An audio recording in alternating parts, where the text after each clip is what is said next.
Hello and welcome back to A Splash of Paint, brought to you in association with the SAA, Society for All Artists. Now it's time to rejoin SAA professional artist Jan Gardner for the final part of today's Try Your Hand At project, where she concludes a vibrant voyage into the colourful world of mixed media. Hello there. Earlier in the programme we saw how I'd done some washes on the aquarelle paper, and now I'm going to develop the picture with the process that I've used under the umbrella of mixed water-based media. I'm going to attach some collage and then I'm going to do some more drawing and mark making into the picture. And as you remember, the actual theme of the picture is about a special garden, a special sort of memory of somewhere that I visited, and I'm drawing the inspiration from that. So I'm going to start off initially with some more collage work, adding the PVA I've got here, and I'm just literally spreading the coating onto the paper. The paper has been made by me for this purpose, so that's a really nice process where you can make your own collage paper and add to the picture. Again, giving it that sort of depth and clarity and this lovely whole imbuement of the kind of texture that I like to involve in the picture as well. This particular area is very special to me, so I'm kind of enhancing it, if you like, with some colour and the collage that I've prepared, but I am going to work back into that, so that's another process which is great fun. And it does make it a special place because it's being added to. It's not just being drawn in, it's being made into something. So that's quite an important component for me of the collage. It's a sort of special area, if you like. But I'm linking it with the colour that is already there, and I'm also having the nice contrast. So I'm loving that area there, which has still got some of the masking fluid, and I can just remove some for you to see how this is joining with the shape of the collage piece that I'm adding to the picture. So it's quite a sticky process, but nevertheless it has the required effect because it makes that depth and that enhancement, if you like. So I'm going to let these dry a little bit and then come back to another area of the picture with some mark making. And I'm conscious that, you know, it is something that you can just carry on doing, and I'm enjoying that, but I am also aware that I've got to do other processes. And all of this mixed media is the whole thing that I'm trying to introduce and engage you with, is the fact that it can stop and start at any stage, and it can continue and it can be resolved. So it's a really nice way to introduce yourself to another process and trying different materials together on the format of this lovely heavy watercolour paper. Right, I'll just get a few more little spots on, and then you can see. What I'm doing is trying to create this little bit of reflection of some sort of petals and things there. So I'm looking at this and looking at my reflective sketch, and I'm seeing, I'd like to pick out some of this lovely area here, this foliage, almost like irises over the water side. So I've got this purple lake and white ink I showed you earlier. I just add a little tiny bit in there, and I'm going to get my lovely detailer brush. I've got my friend there waiting for action in a little while, because that 1-inch one really does lovely drop-in colours. So I'm just looking at perhaps picking out some of this wall area that's separating the little lake and the foliage there, and I'm using still the constraints of the masking fluid, which is great because that's helping me build this wall, and it's given me that little bit of shape definition so that it actually does allow your eye to believe there's a little wall happening along here. And I'm using this lovely pale lilac that I've made because I'm going to pick up on that as well across this area here. So just a tiny little line is needed through there, just so it takes your eye right round the little lake. And I'm just adding a bit there because that's a nice area there. There's a little gateway coming into the garden. And I'm going to add here some petals for this lovely range of irises that have been planted near the lake. I've got a nice bit of detail going on there. That mauve that I've mixed up against that green is just beautiful. And so reflective of the actual, what I saw and how it made me feel, really. It's a joyous place, if you ever get a chance. So I'm going to just add a little bit of sketching to this area here, taking out some of the white marks that have been left by the masking fluid so that I get a bit more definition. And I'm also drawing onto the collage paper with the ink as well. So that becomes a part of it. Another structure here. So I'm just going to add that ink to that little last, it's like a pillar. And he had a lovely little poem written right across the top there. Absolutely gorgeous. Right, so I'm putting that to one side now, and I'm just wanting for my eye now to get a little bit more depth in there, and then I will do some pen work.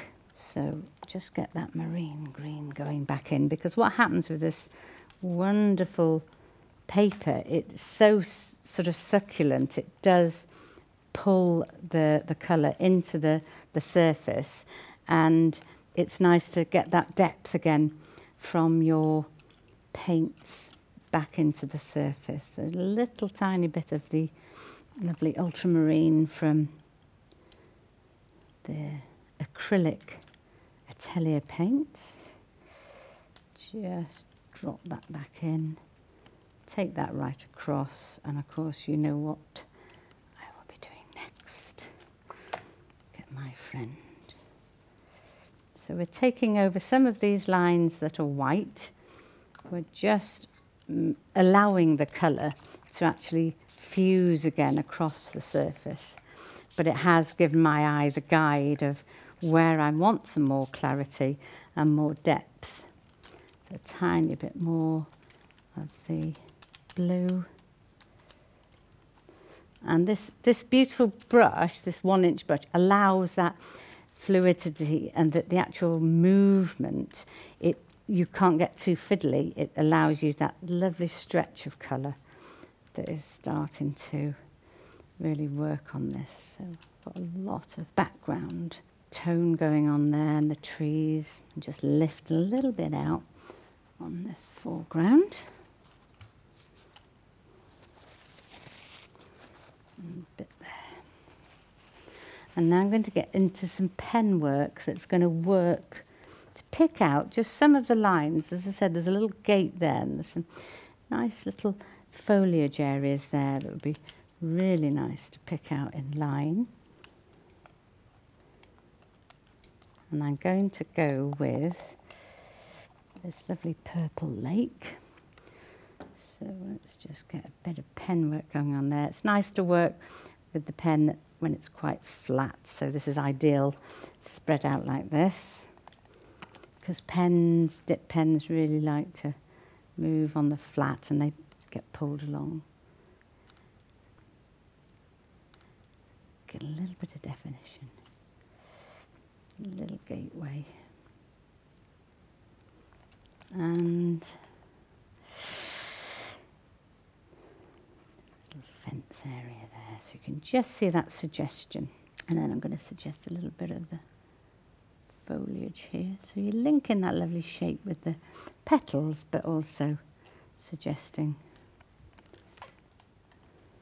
naughty bangle. Just getting some nice line work in there. Just to suggest a bit more, and then I'll take a bit of that masking fluid off, so you're really getting a bit more definition. And you can always work on top. That's the beauty of it. Working on top of the collage piece. The petals that have fallen onto the water. What I'm going to do now as well is not forget about this little bit of reflection foliage. So this just needs to have a little light contrast. So we've just got a little bit there and a little bit there. And I'll be able to just take some of that off later. Get some clean the nib in one colour, and I'm going to get a bit of the green so that I'm picking out some of this foliage in the foreground on this side.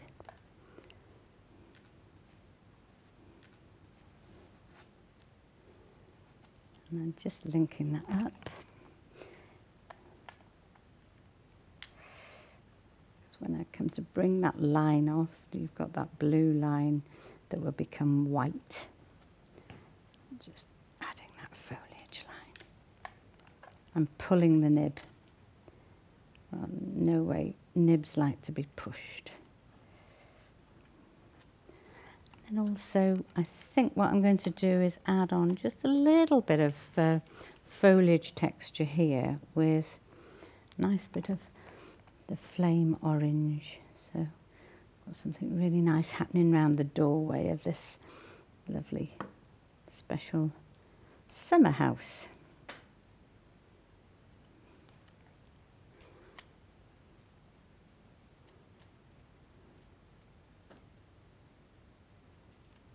And that's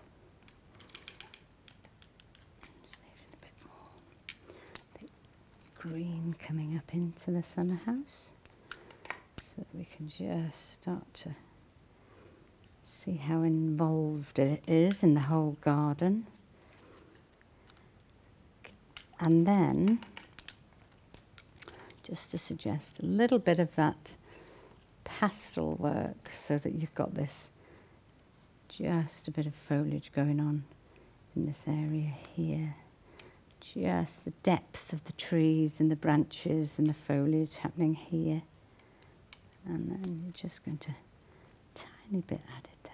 So you've just got that, and then just a tiny suggestion for some of the bark.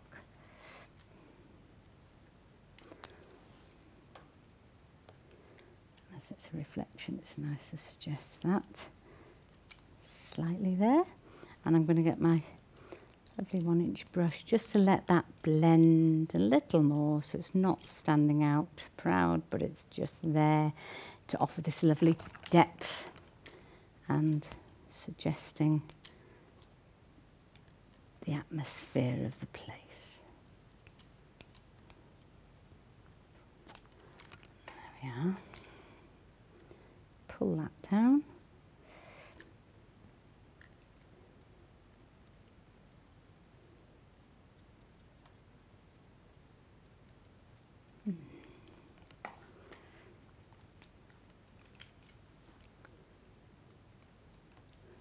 Some of that ink's still wet, so we're just going to wash that out, which is lovely. Just creating that blend across the bark there and down here, as that is the water area. So we're just making it so that it's very reflective. Just a tiny little addition, tiny bit of rich mark making, because we really are enhancing this beautiful little summer house.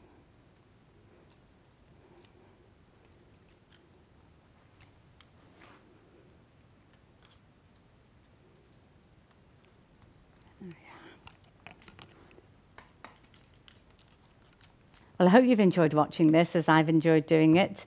I'll see you again soon. Thank you.